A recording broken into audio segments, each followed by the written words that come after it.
What's up, KFG gang? It's your boy, Big Boy John 25, and today I'm going to do my AEW Dynamite review and highlights you guys to do. Hit that like button and push that red button, and let's get started.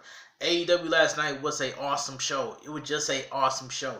You know what I'm saying? That's all I got to say from here.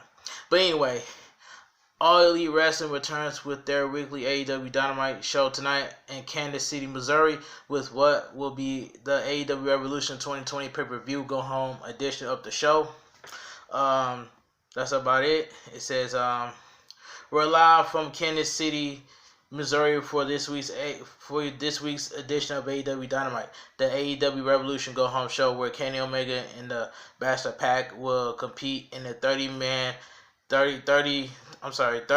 Iron Man match, and much more to the final show before the first AEW pay-per-view of 2020. After the usual intro, we head straight to the ring for the informal mentioning 30-minute Iron Man match. Alright, 30-minute Iron Man match. Kenny Omega versus Pac. This match was fantastic. Oh my god, Kenny Omega and Pac tore the house down on this Iron Man match. I really enjoyed this match.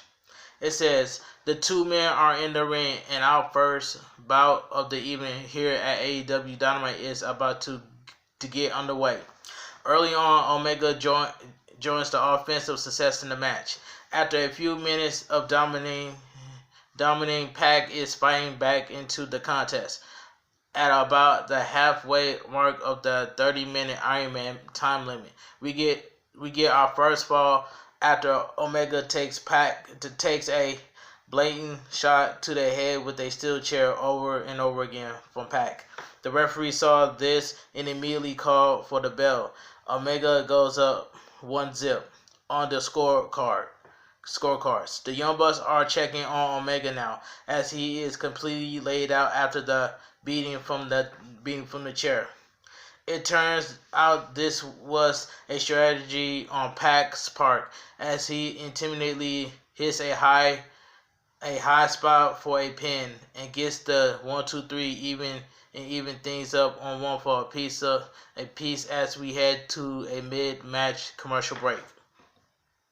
As we return from the break, Pac is still delivering unless punishment to the Elite member. Miscommunication between the referee and the ringside doctor results in Omega taking even more devastation punishment from the Bastard Pac. Now Pac sets Omega up on a table. Pac sets Omega up on a table and sets up outside the ring. He goes to the top rope and comes flying off with a shooting star press, crashing onto Omega through the table. That was insane, and the replays confirmed the fact. Once again, the Young Bucks are checking on Omega. Referee Paul Turner is recovered from his bump from the miscommunication occurred earlier in the match storyline. The referee is counting both guys out. He is up to 8 as Pac rolls into the ring. Before he can get to 10, one of the Bucks roll Omega in the ring while he's still out of it. The referee allows it, and the crowd goes wild. We're still at 1-1. The scorecard in this 30-man Iron Man match, with 5 minutes remaining on the clock. Pac climbs to the top rope again and goes for the Black Arrow, but lands on a double knees that were thrown up in the air just in time by Kenny Omega.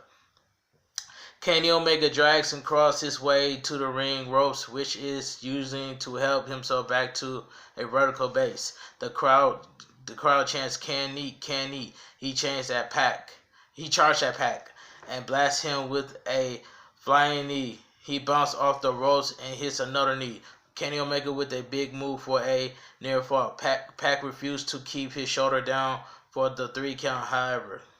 The fans are getting rabid like now as we approach the final 3 minutes and change of this opening Iron Man match. As Kenny Omega goes to pick Pac up, and Pac reverses with a Canadian Destroyer type move. Now Pac with a swinging DDT. He locks in his submission finisher on Kenny Omega in the middle of the ring. The fans chant Kenny's name again, trying to rally their man back into the fight. For the entire final 2 minutes of the match, Pac and Omega take turns struggling to survive submission finishes attempts for their other. Eventually, as Pac stretches away at Omega and buzzer sounds to end the 30-minute time limit, the score is still 1-1. After Pac blasted the referee out of frustration, Justin Roberts hops on the mic and informs us that this one is going to be sudden death over time. Another ref hits the ring. The fans chant Aubrey, Aubrey, Aubrey for the new ref of the match. Omega hits 2 finishers on Pac, but before he can pin him, Pac starts fighting back.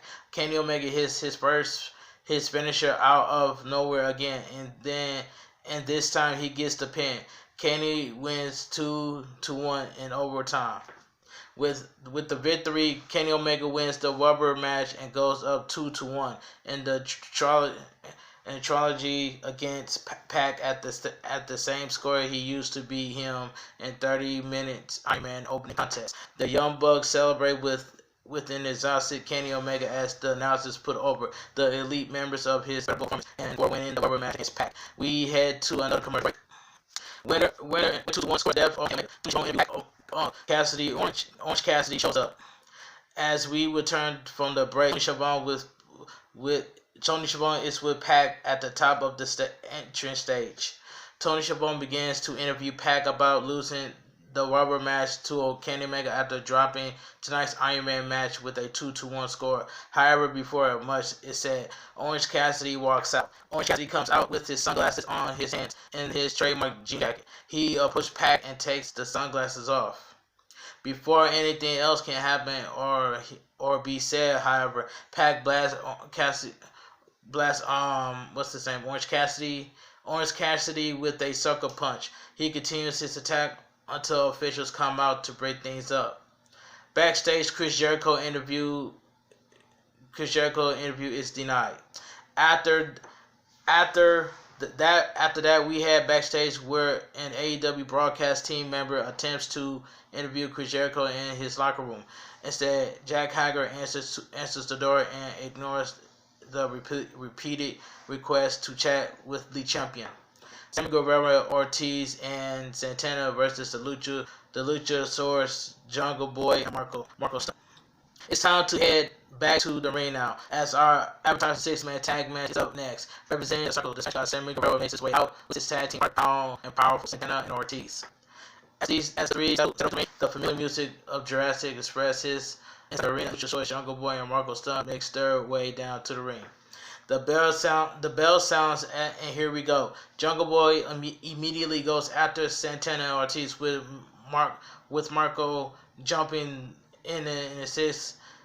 Jungle Boy hits the toe suicide to the floor, and again now Stunt is body press above Luchasaurus, heads and launches onto everyone on the floor. Back in the ring, Santana and Ortiz cuts off Luchasaurus' move and hits him with double team spot of their own. Now they hit a double team spot on the other members of the Jurassic Express. Guerrero joins in for another big spot. The trio pose to the crowd to get some heel heat as JR takes us to a mid-match commercial break. When we return from the break, the heels are still in the offense driver's seat until Luchasaurus finally enters the picture and cleans house after getting the hot tag. Now Jungle Boy and Marco Stunt joins in. All three guys hit the trilogy of super kick on Guerrero in the corner. As Ortiz tries to break up a pin attempt, he is taken out. Santana, however, does come in just in time to break up the attempt. Now Ortiz and Santana duo are starting to take over on offense. Guerrero with a running shoot press that gets a 2 count on a pin attempt after a stun breaks it up. Now Luchasaurus hits a backflip, crashing onto Santana and Ortiz, both of whom are on the floor now. Back in the ring, Guerrero is setting Jungle Boy up for something we heard the crowd go nuts. We see Darby Allin is at ringside distracting Guevara. Guevara turns around into the finishing sequence from Jurassic Express. The babyface trio picks up the win in this one. After the match, Darby Allin enters the ring with Jurassic Express and throws Guevara out of the ring. The Inner Trio stares down the foursome in the ring as we head to the commercial. The winner of the match, Jurassic Express. Best Friends versus The Butcher and the Blade. Best Friends Chuck Taylor and Trent makes their way out to the ring, accompanied by Orange Cassidy, who appears to have recovered, but is still selling that punch in the mouth he recovers from Pac early this evening. Highlights are shown of the Best Friends and Orange Cassidy works during the tag team battle royal last week, including their interaction with the Butcher and the Blade. With that said, the Butcher and the Blade, accompanied by the Bunny, makes their way down to the ring. Action is up next here at AEW Dynamite. The bell sounds and immediately the Blade knocks Taylor off the ring for no reason. Meanwhile, the Butcher goes to work on Trent in the ring. Now he tags in the Blade, who picks up where he left off after the two hit a cool double team move to boost to their fans in Kansas City. The Best Friends start making their comeback as both the Butcher and the Blade remain on the floor to regroup. JR takes us to a mid-match commercial. We're back from the break and we see the Blade tag in continues to deliver punishment to Chuck Taylor. Chuck Taylor finally makes the tag to Trent. Trent comes with a awesome swinging DDT before knocking the Butcher off the ring apron and out to the floor. He goes to the other side of the ring, and after momentarily having trouble with the Blade, he hits a nice spear to take out the Blade on the floor. Now with all the guys are down on the floor, the Blade and Orange Cassidy roll into the ring as the fans. Anyway, the bunny cuts off a dramatic Orange Cassidy gesture by yanking his sunglasses off his face. She goes to kick him in the butt, but he catches her foot and stops her. He swings her around and then yanks the bunny's ear off with her head. The Blade goes to attack Orange Cassidy from behind, but he moves and dies on the Butcher on the floor. Trent hits a big move off the top rope and gets the pin. The Best Friends gets the win with an assist from freshly squeezed Orange Cassidy. Winners of the match, Best Friends. After the match, Orange Cassidy's AEW debut announced. After the match, Tony Schiavone gets in the ring to interview the Best Friends after their victory. Before he talks to them. However, he announced that Orange Cassidy would be competing against the Bastard Pac in a one-on-one match at AEW Revolution. Tony Schiavone talks to Trent and Chuck, who tells Pac the joke is on him because this time Orange Cassidy is going to eventually try it when the two meet in the middle of the ring at this weekend's pay-per-view event. After the announcement, we head to another commercial break. Yakura Sakaki versus Big Bo, Shayna, Kushida. This match was just god awful. I can't get behind the AEW Women's Division. I can't. This match was god awful. Her way to the ring as it makes some noise, some anime jokes. Obviously, the three of her last matches, her and AEW Big Swole after she makes her way up to the ring. Finally, Hikaru Shida makes her way out. A fatal four-way match in the AEW Women's Division is up next. Stay tuned as we head to a split-screen commercial break. This match was just god-awful. I can't get behind the AEW Women's Division. It just got awful. But anyway, we return from the break, and the action is in full swing now, with no clear competitor in control at this point. As the action continues, Shida starts having her moments to shine. Her dancing gets in her fault, and then moments later, a running knee strike sets up the pin, and it falls before. With the win, Shida positions herself for the potential shot against the winner of the match at AEW Revolution for the AEW Women's World Championship. The winner of the match, Hikaru Shida. Darkseid says Daniel will be soon obsolete. After a quick AEW podcast commercial, we get the latest vintage from the Dark Order. The Witch of the Exile one are spoken of, which a match is being delivered to Chris. He is told that by AEW Revolution he will find out that will soon be obsolete. That is not hardly word no. We had 2 commercial break. Jim Ross talks to them both on the page.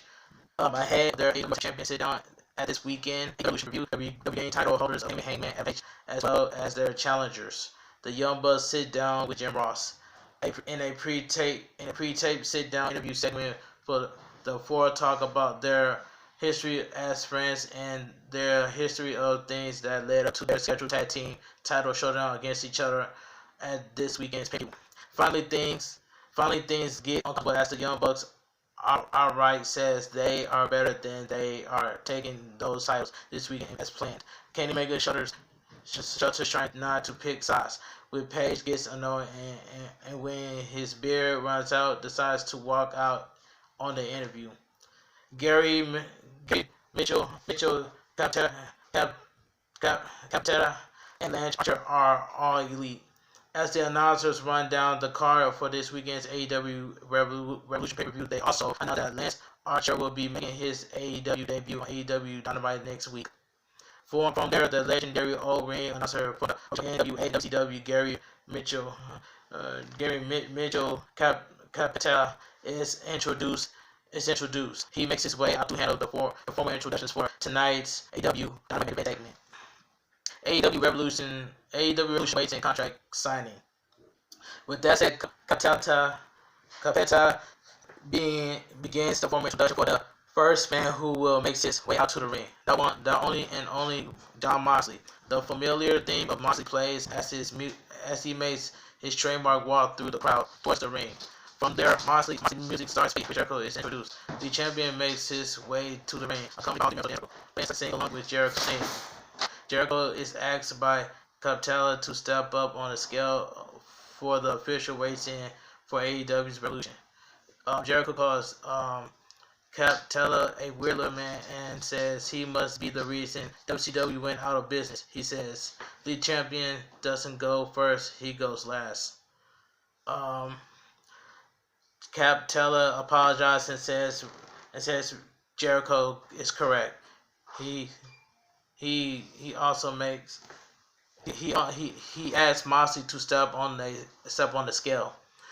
Moxley weighs in at 234 pounds. He pulls and the crowd cheers. Now Capitella calls for Jericho to step on the scale.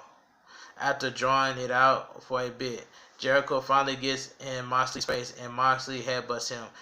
This busts Jericho open and he is bleeding everywhere. The Inner Circle members jump on Moxley and begin a Members of Game Adventure style beatdown of the AEW number winner. Dustin Rhodes hits the ring to make their save. He clothesline Jack Hager over the top, but Hager ends up beating him down once they brought on the floor.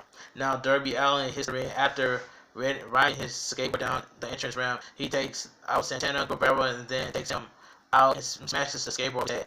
Moxley starts fighting back, but is taken out, eventually blasted by the still bloody Jericho and his Judas like finisher. Now Jericho used Moxley's own Phantom finisher, blasting Moxley with the face first on the scale. A bloody Jericho pulls over Moxley as the AEW Revolution Go Home edition of the AEW Dynamite goes off the air.